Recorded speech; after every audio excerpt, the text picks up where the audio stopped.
أشهد بأن لك الحمد لا إله إلا أنت الصمد الذي لم يلد ولم يولد ولم يكن له كفوا أحد. يا ربنا صل وسلم وبارك على سيدنا ونبينا محمد صلاة دائمة وعلى آله وصحبه أجمعين بجاه سيدنا محمد.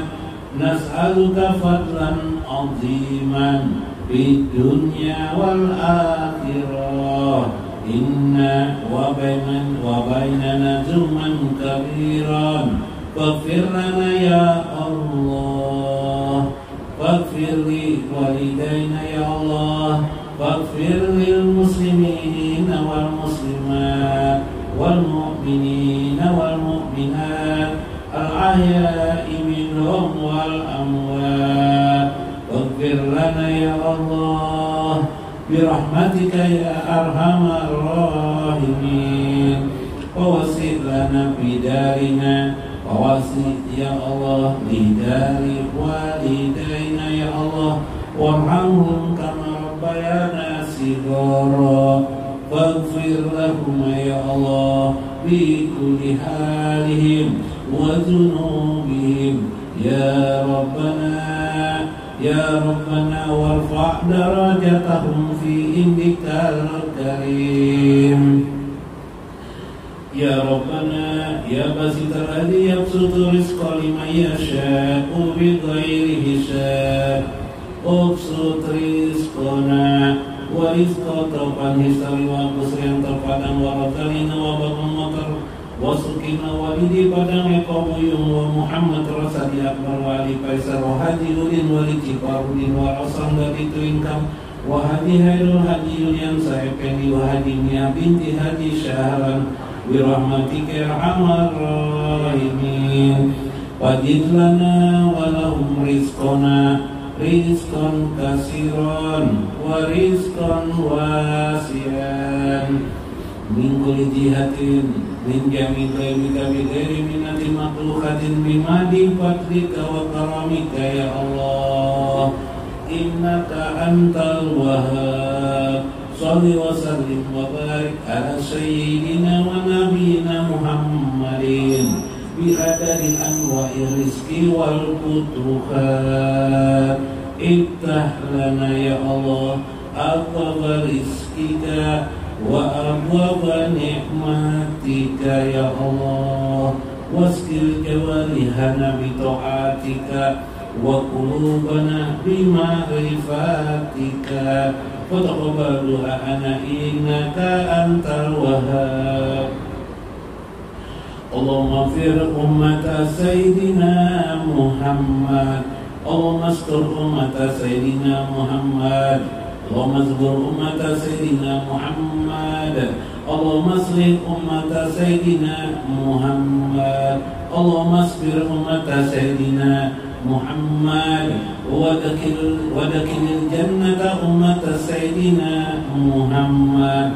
Fataqabbal du'ana innaka antal wahhab. Ya Rabbana hab lana min azwajina wa dzurriyyatina qurrata a'yunin waj'alna lil muttaqina imama. Rabbana ij'al lana wa auladana wa dzurriyyatana min ibadillahi sholihin waqta lana wa lahum hukman wa ilman wa rushdan wa fahman wa zayyana wa lahum khuluqal hasani wa nawwir qulubana wa lahum imanan wa islaman wa birrul walidain wa sallim lana wa sallim lahum salaman kamilan fid dunya wal akhirah.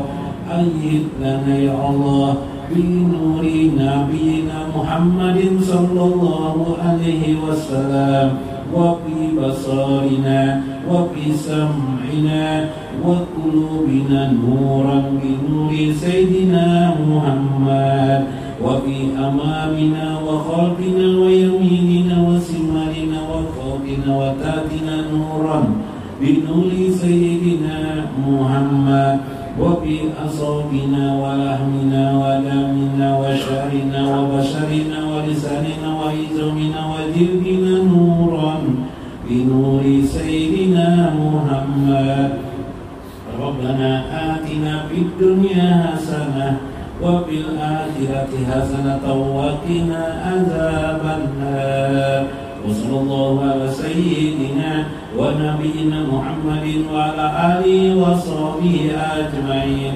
سبحان ربك رب العزة عما يصفون والسلام على المرسلين والحمد لله رب العالمين. Wassalamualaikum Syekh Abdul Qadir Al-Jailani. Syekhulahum al-Fatihah. Ar-Rahmanir-Rahim Maliki Yaumiddin.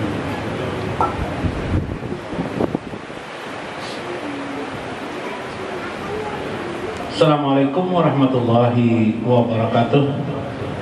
Bismillahirrahmanirrahim. Bismillahirrahmanirrahim. Qudusis salam.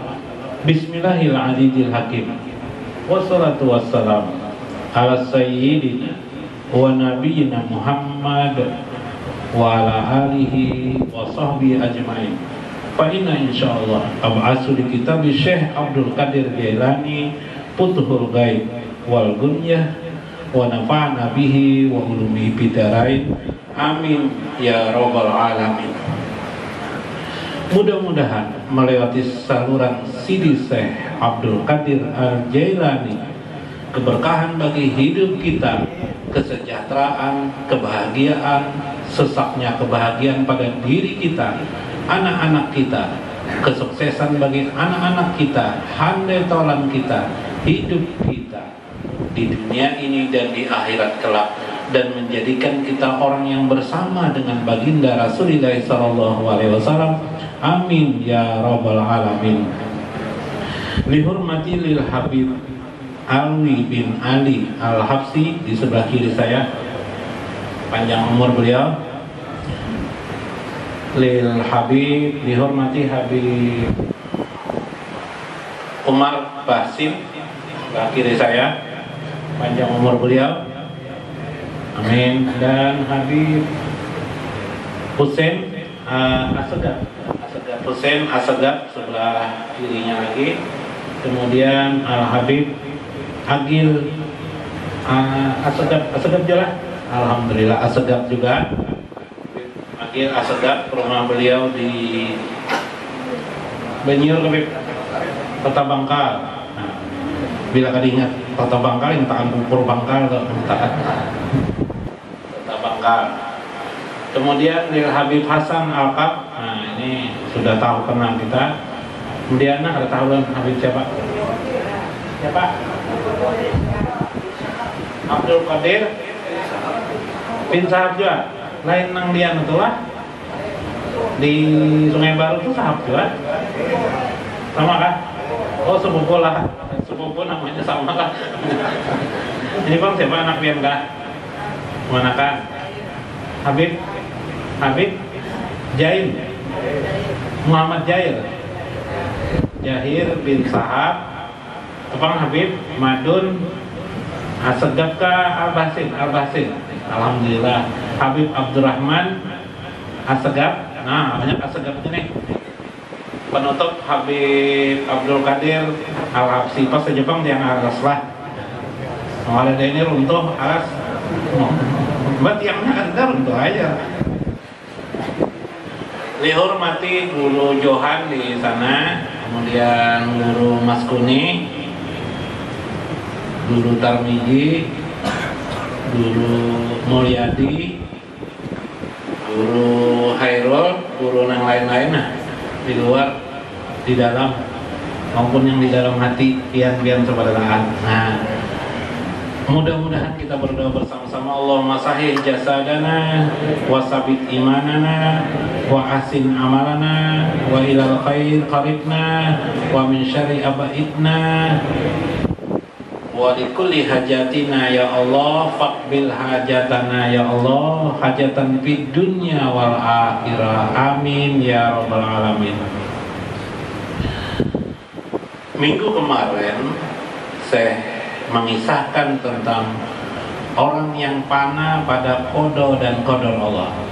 Berarti orang itu lenyap kepada kepada qada dan qadar Allah. Maksudnya dia melihat, memandang hidup ini, alam semesta ini, bahkan dirinya tidak lain adalah bagian daripada qada dan qadar Allah Subhanahu wa ta'ala. Keadaan itu memberikan dampak, dia tidak lagi bisa sakit hati atas apa yang terjadi dalam hidup ini. Kenapa orang sakit hati? Karena tidak melihat qada dan qadar. Ternyata qada dan qadar ini juga sulit dilaksanakan, kata saya. Hanya orang-orang terpilihlah bisa memahami fana pada qada dan qadar itu. Tetapi jangan engkau risau ketika engkau sudah fana pada qada dan qadar ini. Engkau ditemani langsung oleh Allah Subhanahu wa ta'ala dalam hidup ini. Nabi SAW menurut satu riwayat disebut, beliau mengetahui tentang keadaan cucu beliau, fitnah yang akan terjadi pada cucu beliau.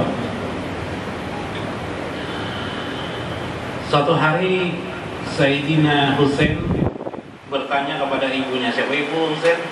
Fatimah Az-Zahra. Nah, keingatan Sarifah itulah keingat ucapan penghormatan pada para saraib lah.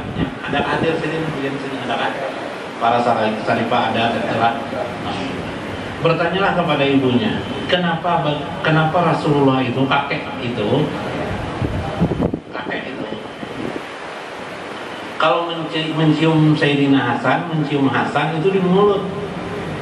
Tapi kalau mencium saya, mencium ulun atau mencium saya itu di bulu, di leher.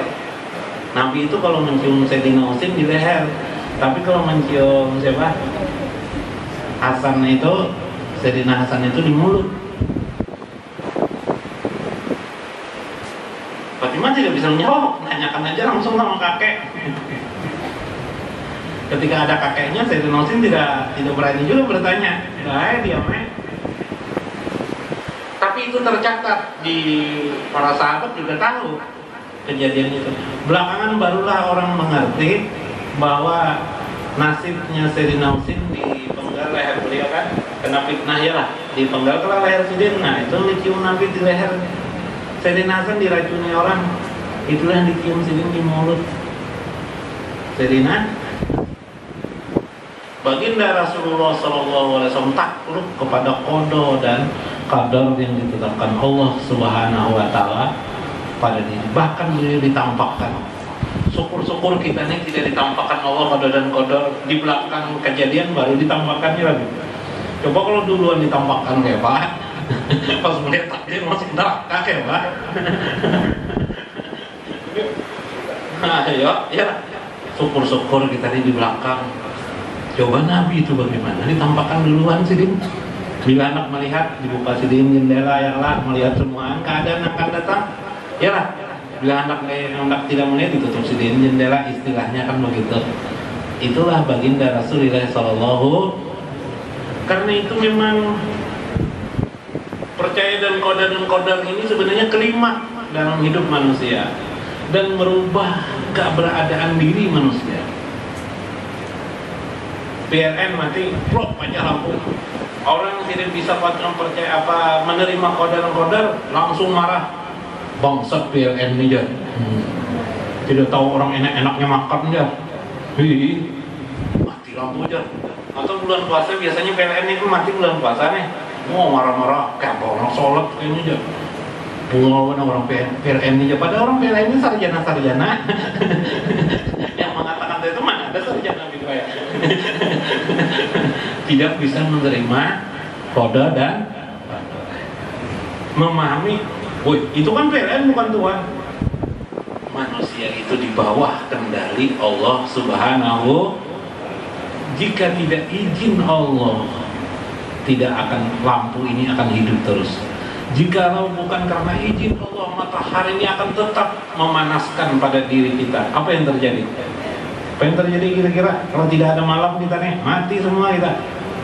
Subhanallah, dengan izin Allah. Fi falakin yasbahun. Allah lah yang mengatur falak itu, mengatur pergantian siang dan malam itu, mengatur bulan, matahari. Asyamsu wal qamar, matahari dan bulan. Ada rahasia di dalamnya. Itulah ketetapan Allah kepada kehidupan kita ini. Kita bisa mati adalah ketetapan Allah Subhanahu wa ta'ala. Andaikan bisa, kita hidup terus, maunya hidup terus lah. Nah, ini ketetapan Allah.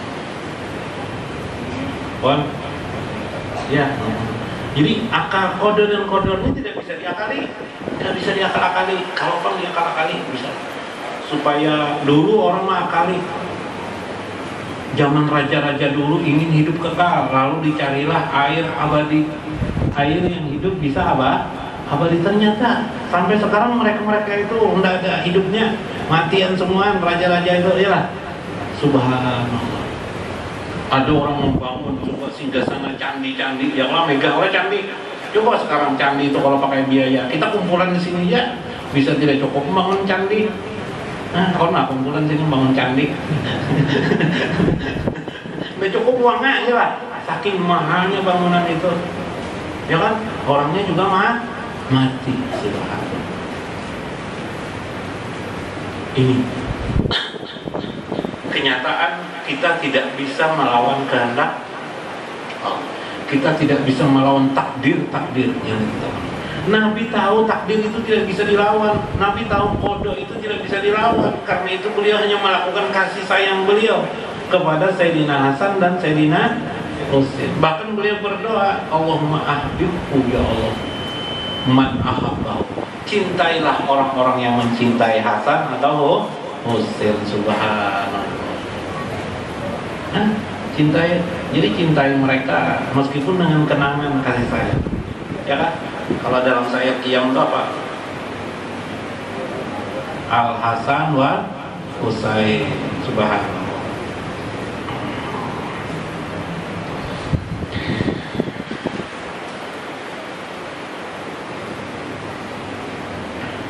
Wahapa bijunudil hakikati wa tauhid wa yuqamu duna dzalika harasi minal haqqi aja wa jaila kaila yaqlasal khalqi ila talabil qalbi minas syaitani wan nafsi wal hawa wal irada wal amani batilah.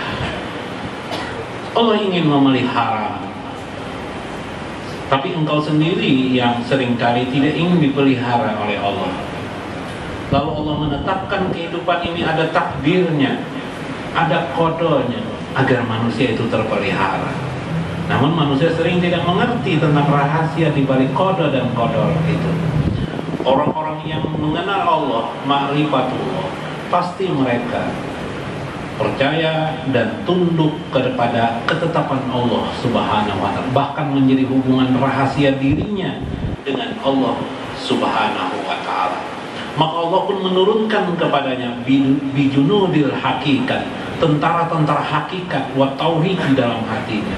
Tentara hakikat dan tauhid, yaitu wais, kemampuan yang tadi menasehati dirinya, yang belakangan lagi dipahami orang sebagai ilmu ma'rifah, ilmu yang menegakkan dirinya di dunia dan akhirat, sehingga dia tidak terkalahkan, bahkan tidak bisa dikalahkan oleh para malaikat itu sendiri. Wa yuqamu duna dzalika harasi minal haqqi aja wa jalla. Allah menegakkan pada diri orang-orang yang sudah dicintainya itu, yaitu yang percaya kepada qada dan qadar Allah, yang meyakininya, yang berpana pada makna itu. Bukan berarti mereka tidak berikhtiar sama sekali, mereka berikhtiar suatu pemeliharaan. Kaila yaqlasal khalqi ila talabil qalbi. Bagaimana supaya hatinya tidak terikat dengan kehidupan dunia ini. Dia meyakini keadaan itu kepada Allah, ketetapan itu kepada Allah. Misal tadi PLN, dia melihat dua jaringan di sana. Satu jaringan manusia, satunya adalah jaringan Allah Subhanahu wa ta'ala. Yang mematikan PLN itu memang orang PLN, tapi hakikatnya tidak terjadi tanpa izin Allah. Maka dia pun bertahan, dia diam. Dia ingat ketika mati lampu, dia ingat dengan Allah sebagai maha kuasa. Itulah jiwa orang yang ma'rifatullah. Beda dengan orang tidak ma'rifatullah, yang diingatnya adalah PLN semata-mata. Kayak itu aja barangnya, ya Pak. Nah, yang diingat orang yang marifatullah tadi itu PR Allah Subhanahu wa Ta'ala. Itulah makna kodo dan qadar. Dia lahir di Indonesia, bukan di tanah Arab, bukan di mana lagi, bukan di Amerika, bukan di Yaman, di Syria, yang lebih mengaku orang Indonesia, iyalah. Jangan mengaku orang Yaman, ya Pak. Nah, karena mau kebetulan dilahirkan lain Habib, jangan mengaku Habib. Ya kalau lah, jangan percaya qada dan qadar, memaklumi qada dan qadar. Jangan mencela apa kehidupan ini. Kalau mencela berarti kita tidak percaya dengan qada dan qadar. Coba biar melihat kumbang tuh, nah dekati apalagi pakai mikroskop lah. Muka kumbang tuh mau buruk mana mukanya tuh? Ya Pak, nah, jangan melihat ya buruk, kita paham ini sengaja Tuhan yang bikin ini toh. Kayak itu jadi Pak, jangan dicela buruk rupa ini karena kayak apa itu kan mengeluh itu. Itu termasuk orang yang mengeluh pada kehendak Allah Subhanahu wa Ta'ala, menghendaki seperti itu. Pian melihat muka Palo itu jangan pernah Pian melihat muka Palo itu bisa tertawa terus Pian. Cuma kalau pernah melihat muka Palo ini ngelihat ada satu masya Allah Palo itu ketetapan Allah supaya engkau juga dengan pemeliharaan percaya itu terhindarlah dari godaan setan dan hawa nafsu. Tidak punya uang 12 juta aja uang, beli kendaraan yang 12 juta gara-gara hawa nafsu melihat nyawa beli ya sebenarnya kalian melihat kendaraan NMAX wah pingin jauh kendaraan NMAX ini ditanyakan dengan bagong motor kah berapa harga NMAX 30 juta aja bagong Pak, wah mahal banget. Melihat si A udah kenapa jadi Tuhan inilah, jadi aku nih padahal orang baik sembahyang 5 waktu aja aku nih, kenapa yang si A itu sholat tidak, kerjanya kesana kemari, punya kendaraan namanya NMAX nah mengeluh. Itu tanda orang tidak makrifat. Siapa yang memberi rezeki? Kalau kita yakin yang memberi rezeki itu adalah Allah Subhanahu wa Ta'ala, kagumi apa yang diberikan Allah kepada kita, sepeda motor ini. Ya kenapa gurunya jadi Jerpalui, kenapa jadi orang itu pakai NMAX? Aku ini tidak punya NMAX. Kendaraan ulun ini dihidupi jangan alih. Pajaknya guru enak 2 tahun sudah ada kawa hidup. Ujar gurunya mana jam hidupi pajak tuh, bawa ke Samsat hidupi kendaraan nih kada bayar di sana. Ya lah guru jar gratis kali aja guru. Gratis aja guru bibe. Ya apa lo yang coba gue ke Samsat sana nak menghidupi kendaraan 2 tahun kan mati dah. Kalinya bayar. Wah kacau, wah guru nih jar membunguli ulun aja jar. Datangan guru, guru nih membunguli ulun aja jar. Jar guru bujur aja orang. Aku di situ tiap hari kok lewat situ menghidupi kendaraan, orang banyak situ kalau ada bayar ya orang. Baju Palu ini. Bajar tuh tadi tuh menghidupi motor lah, menghidupi kendaraan lah. Nggak bayar aja guru. Gila guru belajar apa lo itu? Makanya terlalu pada dasar jarak apa jarak tergesa-gesa. Minas syaitan itu adalah syaitan. Nangarakan kata-kata Sidin dulu apa maksudnya Sidin? Tiba menghidupi kendaraan di Samsat. Habib mau ulang-ulang deh. Habib Alwi mau ulang-ulang menghidupi kendaraan di Samsat tiba tidak bayar.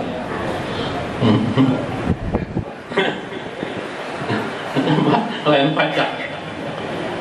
Hawa nafsu. Jadi dengan percaya dengan qada dan qadar, hawa nafsu kita leleh, nggak bisa berbuat apa-apa. Pingin Juleha cantik mana Juleha nih ya takdirnya jar garbus wayai kam dengan istri yang ada tuh takdirnya sudah. Nah uang tapi banyak dua tidak aja kalau itu percaya bahwa itu ketentuan Allah, tertariklah tidak tertarik lagi kita karena kita percaya apa yang ditakdirkan Allah pada hari ini adalah sangat baik pada diri. Cuma ini amalkannya yang paling susah. Di teori ini enak aja nah, teori namanya teori lah. Wal iradah wal amaniyat batilah. Karena mengerti bahwa akan datang biarpun apa saja keinginan dan hayal kita tidak akan pernah bisa terjadi. Yang terjadi itu pasti ketentuan Allah. Maka hidup pun menjadi bebas hati, tenang hati, tidak menghayal apa-apa. Coba kalau menghayal-hayal, kepinginnya bisi truk 10 buah om di rumah. Jangan truk sepeda aja bisi di rumah. Yang dihayal adalah punya truk 10 buah apa? Neng punya truk sebuah aja, enggak ada maya-hayal 10 buah orang. Memelihara satu truk aja sudah susahnya bukan main, apalagi 10 buah tak? Nah,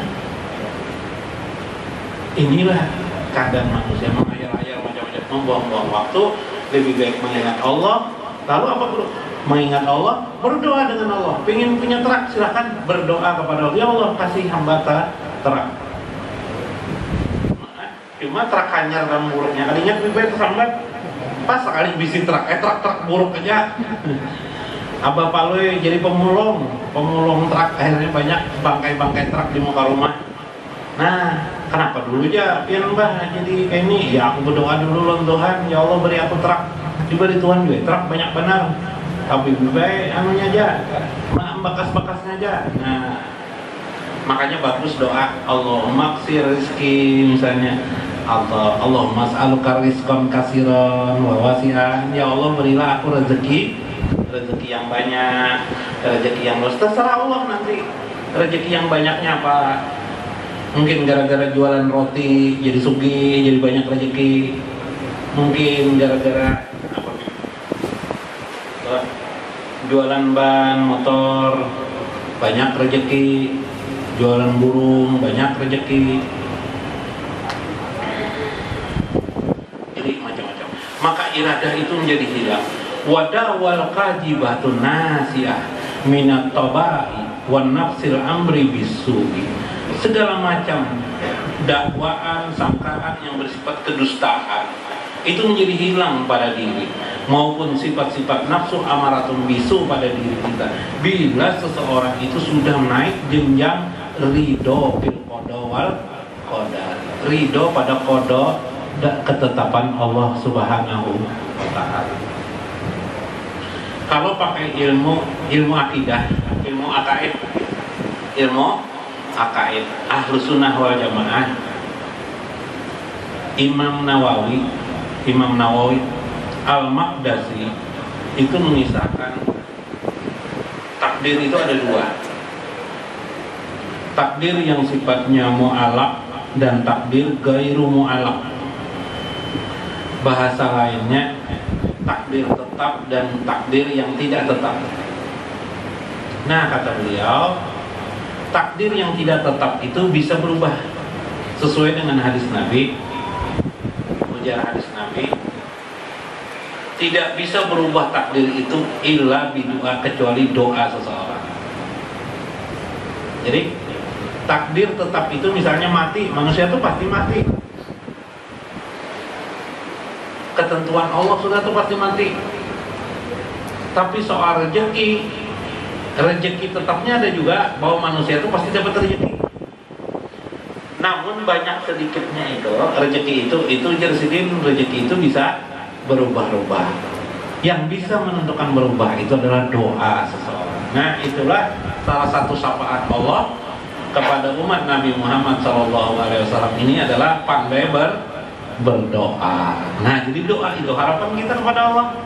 Dari doa itu juga dalam arti kehambaan, kita tidak melawan takdir, tidak.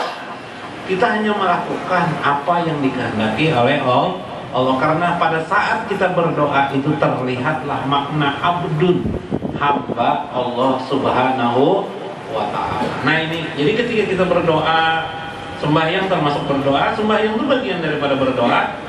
Sembahyang, beribadah itu melekatkan pada diri kita, mu'alak ke tempat keadaan kita, muhakkakan atau muhakik diri kita adalah seorang abdun, seorang hamba. Jadi ubudiyah itu menampakkan seorang hamba kita. Maka kita berdoa, tapi berdoanya jangan berpaksaan Tuhan. Jangan kayak menuntut. Ya Allah sugihakan ulun, bila kata sugi ya Allah ulun kada mau lagi sembahyang. Kada mau lagi sembahyangnya, bakalasan namanya tuh. Atau ya Allah, tolongkanlah bala bencana, tutup rapat-rapatnya sampai sambut aja kalau masuk. Nah, jangan dipaksa Allah tuh meminta, santai saja berdoa. Tuh apa aja yang bisa sampaikan aja. Mengerti ya Allah. Jangan diajari Allah bagaimana cara mengabulkannya. Ajarilah diri kita bahwa diri kita tidak tahu apa-apa ya Allah. Maampuni hamba ya Allah jika hamba berdoa ini salah kepada Engkau ya Allah. Nah itu, makanya ada doa Nabi kan. Ya Rasul ajarkan bang, saya doa ajar sahabat kan. Lalu Nabi mengajarkan Allahumma as'aluka, ya Allah aku memohon kepada Engkau min khairin ma sa'alaka minhu nabiyuka Muhammadin sallallahu alaihi wasallam. Ya Allah aku memohon pada Engkau kebajikan apa saja yang pernah diminta oleh Nabi Engkau Muhammad sallallahu alaihi wasallam. Wa a'udzubika, dan aku berlindung kepadamu min sarin, dari suatu keburukan mastajaka minhu nabiyuka Muhammadin sallallahu alaihi wasallam. Segala keburukan hamba berlindung kepada Engkau sebagaimana Nabi Engkau apa saja yang diminta oleh Nabi berlindung kepada Engkau. Nah supaya jangan salah doa apalah aja, daripada kayak Pak Lui semalam berdoa minta dikelilingi wanita jadi hidup dia, kalau sekali jadi tukang sayur. Nah lebih baik ya Bobet. Nah hidup udah perlu ngakal-akal kayak Pak Lui. Memang hebat Pak, orang akal-akal nih kelihatan jahirnya. Ada pertandingan tinju di kelurahan, rupanya ada petinju nasional, apa petinju yang hebat ikut. Jadi nang mendaftarkan orang 10 orang sudah mendaftar.